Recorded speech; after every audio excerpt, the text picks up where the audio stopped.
What's up, peeps? What's up, people? Monday, Facebook Live Q&A. Thought I'd jump on. I haven't done a Q&A for about a week. Time keeps flying by. I'm putting out loads of content though, so I should be getting more on the Facebook Live Q&A. So if you are jumping on, say what's up, send me a message and tell me what's going down, your neck of the woods, in your hood. I hope you had a good weekend. I hope you rested and recovered and you've hit the ground running. A few questions in the inbox as usual, so I'll get to those first. When peeps start jumping on, give me some love, give me some engagement, let me know what's going on, and drop some questions in the comments below and we can get riffing as always. And even if you're watching this on the playback, drop questions, because that's what I do. I help you guys figure out fitness, fat loss, nutrition, all that good stuff. So if you are watching, oh cool, if people are liking, so everything must be going well. Let me just post a quick comment and I'll pin that comment and then we will get into it. Cool. Looks like 10 online, 7 online, cool. So let's get into la questions. Where are they? Okay, first question I've got in the inbox says, hi, I have very little muscle tone and no core strength. What kind of training do you recommend? Now, sounds like someone who either isn't working out or has been doing too much cardio as the main bulk of their training, but they don't state that, so I'm guessing maybe they're just very deconditioned. If you have very little muscle tone and core strength, you need to work on resistance training, weight-based training. But if you're a beginner and you're new to it and it seems a bit overwhelming to get in the gym and lift barbells and dumbbells and do things that seem a bit scary, bodyweight stuff is the best way to start, and you can do that from home. So anything that involves your body weight, like squats, lunges, push-ups, planks, you can get some bands and do some rows. Starting with bodyweight training is going to put resistance through your muscles. Anything that puts resistance through your muscles is what's needed, okay?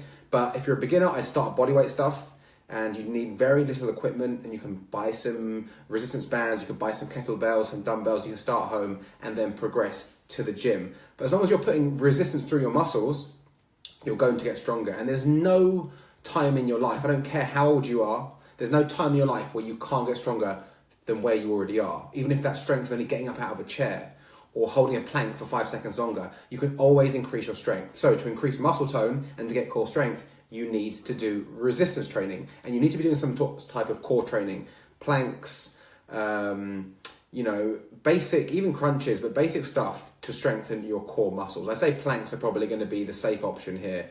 And you can start just doing 5 seconds, 10 seconds. And progressive overload relates to any type of exercise, any type of strength exercise. Progressive overload for an athlete who's a powerlifter could be adding 5 pounds, 2.5 pounds either side of a barbell, every third workout, and then progressing slowly on those major lifts. For a beginner, that could be doing one more press up than they did last week or 2 weeks before that. So we always want to be recording our workouts, writing down or using an app. I use Rep Count on my phone, and then adding in weight over time. Not going crazy and trying to smash on 10 kilos every workout, but even by adding 1 kilo either side to the bar or even half a kilo, you're incrementally adding weight, you're incrementally adding good stress to your body, and therefore you're going to get that progressive overload, get stronger, stretch your muscles in the right way, and add lean tissue. So if you're a beginner or you're an experienced gym goer, progressive overload, logging your workouts and slowly adding in more weight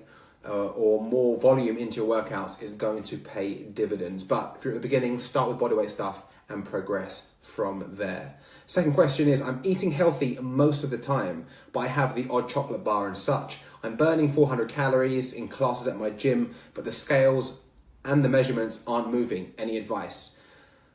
Well, this person doesn't state if they're even tracking their calories and macros. So if the scales and the measurements aren't moving week after week, month after month, you're not in a calorie deficit. But eating healthy is very hit and miss, right? You could be eating, again, whole, natural, clean foods that we hear all the time. But if you're over-consuming these foods, because all foods have calories in them, if you're over-consuming these foods, you're going to be storing body weight, storing body fat. There's no way around that. So you need to be tracking your intake. MyFitnessPal, free app. Use MyFitnessPal, download it on your smartphone, on your iOS device, on your Android device, and start tracking your food. There's online calorie calculators. You can hire online coaches like myself. You can get a PT in your gym. if they know what they're talking about, to work out your calorie deficit number. But firstly, you want to know your calorie maintenance, how many calories you need to maintain your current composition. When you know that number, then we drop into a deficit. So by saying I'm eating clean but having your chocolate bar, that is still very hit and miss, very wishy-washy. You can have a chocolate bar every day. If you factored it into your calorie deficit number, into your macros, you'd be good. So just by trying to eat healthy, that's old school shit, basically. Forget about eating healthy. We want to obviously be eating nutrient-dense food the majority of the time, but for that to be in a calorie deficit. And then, if you're doing that the majority of the time, you can fit in some treat food, some junk food, some food that isn't so healthy for you, as long as it fits your numbers. So my advice to you is get into a calorie deficit and be consistent. It's not good enough to say you're eating healthy and having your chocolate bar. It's hit and miss. One day you might be in a calorie surplus. One day you might be in maintenance. The next day you might be in a surplus. The next day you might be in a slight deficit. You don't know, right? It's like saving. It's like trying to save money in the bank without actually checking your bank. You don't know. You're just thinking, oh yeah, I'm sure I put like £100 away that week. And then you look at it, you're like, oh my God, there's no money in there. And you're like, oh, I was spending it. So you have to check your ingoings and outgoings. How do you do that? At the bank or on an online app? How do you do that with your nutrition? On an app, MyFitnessPal. So same shit. And guess what? Your health, your body fat percentage, your body is more important than your finances. You can always make more money. You can't always make a new body, especially if you let it get out of shape for a long time and now you're in deep water in regards to disease and ailments that you don't want later in life. 14 online, if you haven't hit like, you can hit like or love or even share, go crazy. It's Monday, yo. Okay, a few peeps jumping on. Let's see what the questions are saying. Moyan, hey Matt. Sunny and cold in Toronto. Hey Moyan, sunny and cold in London too. Probably not as cold as Toronto, but it's pretty parky in London. Let me tell you that right now. Okay, Victoria. Hi Matt, I'm trying to drink more water so I don't end up with water weight. But I struggle to drink water because it's boring. Does it have to be water or can I drink anything provided it doesn't have loads of sugar in it? Not anything, but yeah, you could have like flavored water. You could have like lemon water. That's what I have in the morning sometimes. Lemon water with a bit of turmeric in it, anti-inflammatory properties. But yeah, you can have lemon water. You could also have like Robinson's or 0 calorie Ribena or whatever like that. I mean, I wouldn't go guzzling loads of that, but if that helps you get more water down, I'd say most women want to be shooting for at least 2 to 2.5 litres a day. Maybe try and have 1 litre of water and then another litre of calorie-free squash. Mix it with the water, make it more interesting. Or put some lemon and limes in there. You could even get like really funky, really hipster. Get some of those old jars or whatever. Fill it up with water. Put in like lemons, limes, mint, strawberries, whatever. And leave it overnight. And in the morning, you've got this fruity, infused water. I used to do that a lot. I lived in Asia for like 10 years. And it was really refreshing in my workouts. I'd put like lemons and limes and mints and everything in the water. Leave them in these big 1 or 1.5 litre containers.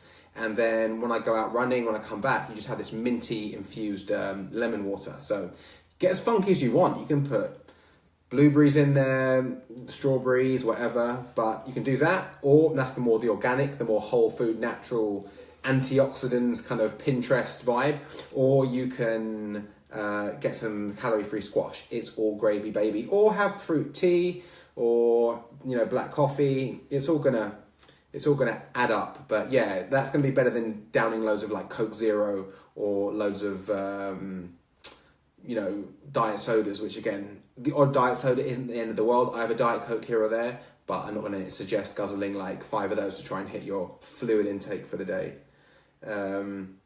Okay, no probs. So she says, thanks. Paul says, hey Matt, as a beginner, what ballpark body fat percentage would be recommended to strip down to before starting to increase calories, macros to add muscle, if that's the correct way to go about it? So, okay, Paul, so obviously you want to build muscle, but you think that you have body fat to lose first, which is probably a good place to start because a lot of guys try and bulk when they already have quite a high body fat percentage, and that doesn't end up well. They end up just getting fatter. So what you're kind of like saying here is you want to cut down and then start bulking, kind of like a lean bulk. I would say it's different for everyone, but for most guys, if they can get down to around 15 to like 12%, you're going to start seeing abs for sure. 11% and under, you're going to see like full 6-pack. But yeah, when you start to see your abs, I think that's a good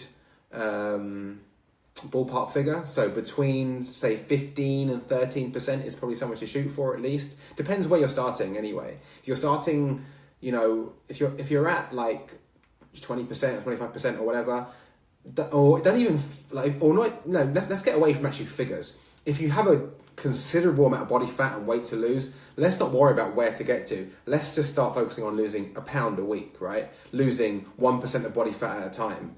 Seeing the hip and waist measurements decreasing every week, every 2 weeks. That's where we want to go, because if we say, okay, I'm at 25 or 27% body fat and I need to get down to 11% body fat, sometimes that feels like trying to climb Everest before lunch. It's like, fuck, it's too hard, it's too much. So why not start getting those small wins? Because once you start getting motion, right, you know, it's been proven by the laws of physics, a moving object is easier to carry on moving, right? And for us, that's getting in that flow state. I think I've used this analogy before. When I wake up in the morning, I have a to-do list which is fucking long. And if I think about trying to complete all that to-do list in one go, I just want to go back to bed and just, you know, hide from the world. But I baby step my way there. I go and have a shower. I go and brush my teeth. I go and do meditation. And before you know it, I've got the first thing done on the list and I'm in that flow state. Think of that with losing body fat, losing weight, changing your life in any respect. If you think about where you need to be and it seems so far off, it can become overwhelming. So start by trying to lose 1 pound a week. 1 or 2 pounds a week is a safe, decent rate of weight loss. That's going to be indicative of fat loss and not muscle loss. Try and focus on losing 1% body fat every 1 week or 2 weeks or whatever. But take it slow. I know it's boring. We all want to hear like shredded in 2 weeks or bikini body in 14 days or whatever. But let's be realistic. Calorie deficit, good amount of protein, be consistent. And if you're seeing progress, 1 pound a week, imagine where you'd be in like, you know, 6, 12, 24 weeks. You're going to be in a much better place. So that's going to be my advice. I'd say, yeah, between 13, 15% is a good place for guys to maybe say they've got to a lean point where they can start bulking and adding muscle. But that being said, I'd say focus on those small wins and they'll add up and they'll compound over time towards your goal. Paul says, thanks, Matt. 4 weeks in with your advice from the blogs and seeing weight and body fat down. Yes, Paul, I love it. I love it. Sarah, okay, struggling with tummy fat and general muscle tone, 1 year post-hysterectomy, seeing improvements everywhere else but this area. Trying to keep an even level of strength, weight, cardio based 3 to 5 times a week. Any tips for looking tummy fat and toning, for losing tummy fat and toning, I guess. First off, Sarah, depends on what's been going on.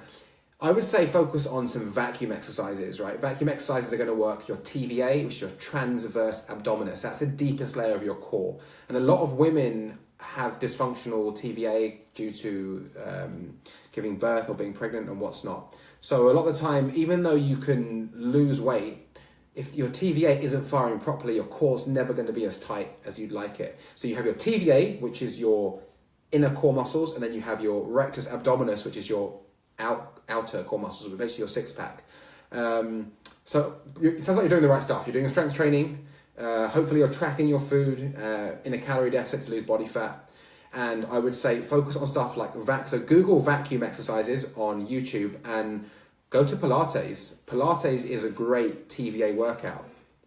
Again, if you're not addressing your nutrition, then obviously just doing core exercises isn't really going to help that much. But obviously if you're doing the whole package, which means you're strength training, you're tracking your calories and macros, and you're doing good core work, Pilates work, to help tighten your ab muscles, that's going to be a powerhouse to getting a flat tummy. But of course, nutrition comes first for losing body fat all over. Strength training, compound lifts, compound movements to maintain muscle mass. And then, yeah, I would say a lot of the missing link for a lot of women, I find, is their TVA, transverse abdominis, isn't firing optimally, is dysfunctional. So, 2 things to do after this. You've watched me, after you've hit like and share on this video, go to YouTube, look up the vacuum exercise, and also look up some Pilates exercises and maybe even join a local Pilates class. They're great for core strengthening. So that would be my top tip there, Sarah. But yeah, if you're tracking your food, which you say you are, you're doing your strength workouts, weight-based workouts and a bit of cardio, then you're on the right track. But maybe add in some deep core work and see if it helps you out. I hope that helps. Okay, third question that I've got on my list is, how many calories should I be in each day for a deficit? A very generic question. A lot of people ask this. And, you know, there's no set number. You might hear you need to be in a 500 calorie deficit each day. And hopefully at the end of the week, you'll be in a 3,500 calorie deficit, which is 1 pound of fat. Again, this is very generic. It depends. That kind of figure is similar to like, oh, guys should eat 2,500 calories a day. Women should eat 2,000 calories a day. It's very generic. It's very wishy-washy. And obviously everyone's different. Their lean body mass, their height, their weight, their activity level, what they're doing for their work. So I would always say start on the lower side of a calorie deficit. A lot of people are in a place where like, oh my God, I hate my body. I'm just going to like cut calories in half. It never lasts. It never lasts. Fad diets, crash diets never last because they're too restrictive and you're going to end up weak and just feeling shitty and you're going to jack it in. So find out your maintenance number. Maybe just go into like a 10-15% calorie deficit on that. And you can bring that down to 20%. I probably wouldn't advise anything more than 30%, 25%, you know, near the top end, nothing more than 30%. But yeah, I don't want to give a number, like you should definitely be in a 500 calorie deficit. I'd say play around with 10-15%. If you're getting results, carry it on. If you're not getting results, bring it down a bit. It's trial and error, especially if you're calculating this yourself. It's trial and error. Even if you've got a coach like, calculating it for you, like me, if I calculate your calories for you and your macros, they're going to be within 10 or 15%, like hopefully most good coaches do. But we can adjust as we go along, depending on the feedback. The feedback being your average weekly weight, your hip and waist measurements, what's going on every 2 weeks, your photos. So the best thing to do is get the rubber on the road, right? A lot of people have this kind of like paralysis by analysis where they're like, I don't know what my calorie numbers should be, what my macros should be. And like, the more that you stress about this week after week, you're not getting anywhere. It would be best to start with a calorie number. Even if it's too high, you're going to find out pretty soon, within a week or two, if it's too high. And then you can adjust. So, you know, get the rubber on the road, see how it goes. But that's what you got to do. Okay, more questions coming through. Let's see. Chris says, hey Matt, good to listen to you. I have some questions about IF, intermittent fasting. What is your opinion on bulletproof coffee? Okay, I'll answer this one. Or MCT loaded coffee. Will this defeat the point of IF? Yes, it does. Bulletproof coffee is a fad. It's like healthy fats. Jump on the healthy fats bandwagon. You know, burn fat by adding like 30 grams of fat to your morning. Like, no, absolutely not. You know, this is a fad. Like you're just adding coconut oil or bulletproof or whatever. I don't know what the actual thing is. Is it butter and coconut oil or whatever? You're adding loads of fats to it. And listen, it sounds great in theory. It sounds great when you're like in this healthy fat rhetoric where it's like, fat doesn't make you fat. You need fat for energy. Yeah, I don't agree that you need to be like no fat or low fat, super low fat, but you need to control calories if you need to lose body weight and body fat. And calories, fat is 9 calories per gram. It's very, very calorific. So it's not going to help your calorie deficit if you're having 20, 30 grams of fat in your coffee. So bulletproof coffee, forget it. Black coffee is fine. Coffee blunts appetite anyway. So if you're fasting, black coffee is going to blunt your appetite and have that added tag-along bonus of like speeding up your metabolism by about 10 or 11%, which could be negligible if you're not moving much, but still. So my advice on that is forget about bulletproof coffee, just have a black coffee. And yeah, will this defeat the point of IF? Yeah, it will. Definitely going to take, if you're having like 20 grams of fat in your coffee or whatever, however many grams of fat the coconut oil and the butter mixes, that's going to take you out of a fasted state for sure. So a splash of milk, not the end of the world. Loads of coconut oil and butter, yeah, definitely going to take you out of a fasted state. As a PT, I need my energy. I need my energy all over the place. As my clients vary in times every week. Also, my training times change every day. Do you think IF is better for more 9-to-5ers? No, I don't. I think intermittent fasting is a mindset. And I think when people say stuff like, you know, I'm finding intermittent fasting hard, it's like, you know, I'm hungry in the mornings. That's normally in the beginning because we're used to it, right? We're habitual beings. We're used to it, but we adapt very fast. So as long as you're hydrated, Chris, like, to be honest, I fast, like today I fasted till 5 p.m. I was just busy. I was working all morning. I went to the gym, had a good hour and a half workout. I came back, I worked. Before I knew it was 5 p.m. I hadn't eaten since Sunday, 8 p.m. So what? That's like 21 hours. I was fine. By 5 p.m. I was ready to eat. Your body does not need calories every 3 to 4 hours. In fact, throwing in long fasts is really healthy. So a lot of the time when we first start fasting, we're saying our energy's all over the place. I feel that we're just psychologically traumatized by not having food every couple of hours, and we think we need it. You'd have to go for 72 hours, maybe even longer, before you deplete all the glycogen in your muscles and your liver, right? 72 hours, 3 days. So by having a 16 or 20 hour fast, you're nowhere near depleting glycogen in your muscles, which means you've got loads of stored energy. You're fine. Eat when you're hungry, of course. I'm not saying like if you're starving and your energy levels are crashing to ignore that. But what I'm trying to say is you don't need to be getting up and like, even people are like, oh, I fast till 11 a.m. and stuff. And I'm like, okay, cool. If you just started to fast, cool. Push your first meal back to 10, 11. But once you get okay with that, push it back to 12, till 1. It's going to make the calorie deficit so much easier. And you're going to see, in fact, when you're fasting, your blood sugar levels are stable. They're not going to be up and down. And you actually get those sugar crashes because you've had something to eat and then your sugar levels have risen and then fallen and you want something more. When I start eating, I kind of open the floodgates to hell. So I'd rather just wait until a lot later in the day and have 2 or 3 much bigger meals. But yeah, Chris, my advice would be bulletproof coffee. Forget about that. A couple of black coffees in your fasting window, you're good. Stay hydrated. Lots of herbal teas, lots of water, obviously. The fact that you have clients all over the place, I get it. I've been a PT for over 10 years. And even though I don't have any clients face-to-face these days, I remember those days on the floor, in the gym, training clients sporadically and what's not.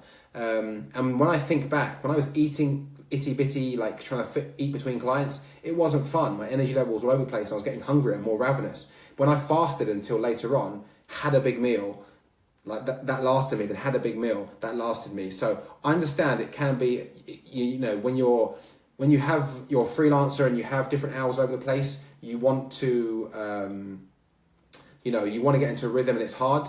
But I think fasting is probably even better for that scenario because you're just like, right, I'm just going to fast until I have a proper gap to eat. And even if you do a 24-hour fast now and again, it's not going to kill you. In fact, lots of great benefits with the long fast. So I'd say, Chris, just stay hydrated. Give it a couple of weeks. A lot of it's mind over matter.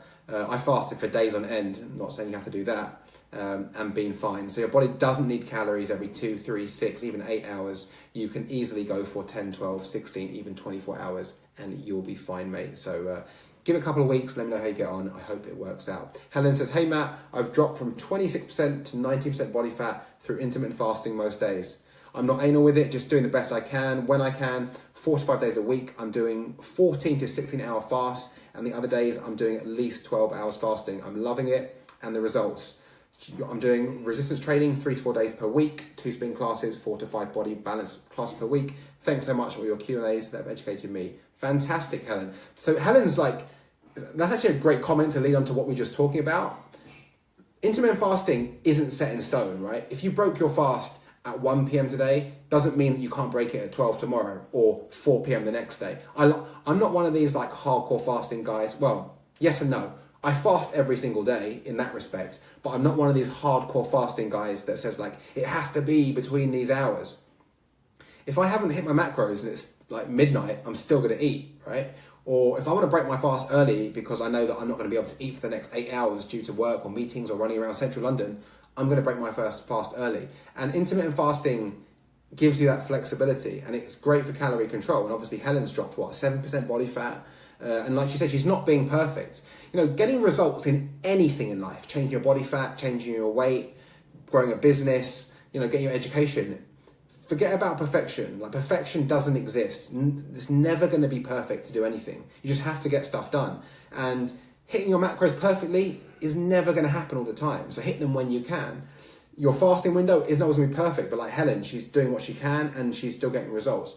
So that's what you want to do in life. You want to look for ways and modes like tracking macros, like fasting, which are kind of like life hacks in a way, but you know that you're not going to be perfect all the time, but you can still get results. And that's the best way to live a flexible life. And I think tracking your macros in conjunction with intermittent fasting is the easiest and most flexible way to make a calorie deficit easier, maintain that calorie deficit. What do you do when you maintain a calorie deficit with a good amount of protein, fats and carbs? You can stick the course. You can lose body fat consistently. So if you're watching me and you're still on the fence about intermittent fasting, try it out. And like Chris, you might feel I'm hungry or my energy levels are a bit all over the place. But if you stay hydrated, you'll see that actually it's actually quite easy and it's mind over matter. Like I don't even think about food until 2 p.m. these days at the earliest. And I just stay busy. If you're busy, you've got clients, or you're like me, you're making content, or I deal with my online clients, I haven't really got time to think about food. So a few black coffees and head in the laptop and, it's going about my business. So try it out. Paul says, totally agree with the IF. It's mind over matter. 1 year in, I don't think I would actually want to go back to normal 24/7. Yeah, me too. Like I could never think about waking up and wanting to eat breakfast. Like to me, I'm still full from dinner. When I wake up in the morning, I'm still full from the night before. Like there's no way that I could wake up and just pile down a big bowl of cereal and toast. Like I'm glad that I don't eat in the morning because it gives me so much more focus. And in fact, I'm so much more focused and my energy levels are so much more stable. And then when I do have a couple of black coffees, they're kind of like mini meals. Like that sounds weird, but obviously coffee blunts your appetite a bit anyway. And they also obviously give you a bit of a high. Coffee gives you a buzz. So you're kind of like, they're pickups. So I have my first coffee maybe 10, 11. My second coffee maybe 12:30, 1. And then before you know it, I'm going to be eating in a couple of hours. So it's the easiest way that I found. And whatever profession I got into from now, whatever job I did, or anything, whether I had a 9 to 5 or whether I was back on the floor PTing or had my own fitness studio or whatever, I would still implement intermittent fasting because number one, energy levels are better. I like the tag-along health benefits, the increased human growth hormone, oxidizing fat for fuel in the fasted state. But even if there wasn't those tag-along health benefits, the fact that you can calorie control better, and I can enjoy bigger meals later in the day. And when I want to go out and socialize with friends and family, I know that I can enjoy bigger, more satisfying meals instead of, having to be a ninja through the day and like have a small breakfast, have a small lunch, and then have a small dinner because I want to enjoy an evening meal out with friends and family. So it's got loads of benefits, loads and loads of benefits, especially when you're traveling. When I travel as well, if I'm on a plane for like 10, 12 or so many hours, I just fast. I went to LA last year with a bit of a crazy stopover. I just fasted for like 24 hours or 30 hours. By the time I got there, it was 30 hours. I hadn't eaten. I was fine. It was rubbish airplane food anyway. Chris says, I do lots of kickboxing with clients. So cool. So you're obviously kind of like, if you're a PT, you're active, you're on your feet anyway. And if you're moving around with clients, kickboxing, lifting weights for them in a way, like helping spot them, pulling weights up and down, you're burning calories. But Chris, I'd say, drink lots of water, stay hydrated, a couple of black coffees, man, you'll be fine. Like, I'm telling you from experience, I've been doing this for years and I don't know of a better way. If there's a better way, if someone's watching me and they know of a better way to like track their macros and eat bigger, more satisfying meals, then let me know. But from all my elbows in the mud experience, making mistakes and then, failure or failure, whatever you call it. I don't think there's failure, there's only feedback. But, making mistakes, finding what works and what doesn't work. For me, it's fasting, tracking your macros and tracking your calories and macros, and strength training and being consistent. And like Helen's lost 7% body fat. Helen, that's amazing. I want to see some before and after photos. So if you've got some, let me know. Okay. Last question I've got here, 14 online. If you haven't, last question. I keep stopping and starting dieting due to motivation. Do you have any advice for me? I've touched on this topic before, but let's go a little bit deeper. Motivation is bullshit. Motivation does not exist. It comes and goes in waves, but it is never there all the time. If I only did the things that served my life when I was motivated, I would get nothing done. I would get no work done on my business. I wouldn't go to the gym. I wouldn't eat healthy. I wouldn't track my macros. If I only did that when I was motivated. Yeah, of course, sometimes I'm like, I'm so fired up, I'm going to smash it today and do this. But that comes and goes. And I can't wake up every morning hoping I'm going to be motivated. Motivation normally comes as well after you're doing the thing. So that flow state we were talking about before. What comes first? Is the motivation to actually do the workout come first? Or do I feel motivated because I did a great workout? For me, I'm not waiting for motivation to come along. I've used this analogy loads of times before. Motivation to me is like someone buying me a drink or treating me to lunch. If it comes along, cool, I'm going to accept it. That's nice. But I'm sure as hell ain't gonna wait for like people to buy me free drinks or free lunches all the time. Otherwise I'd be hungry all the time, right?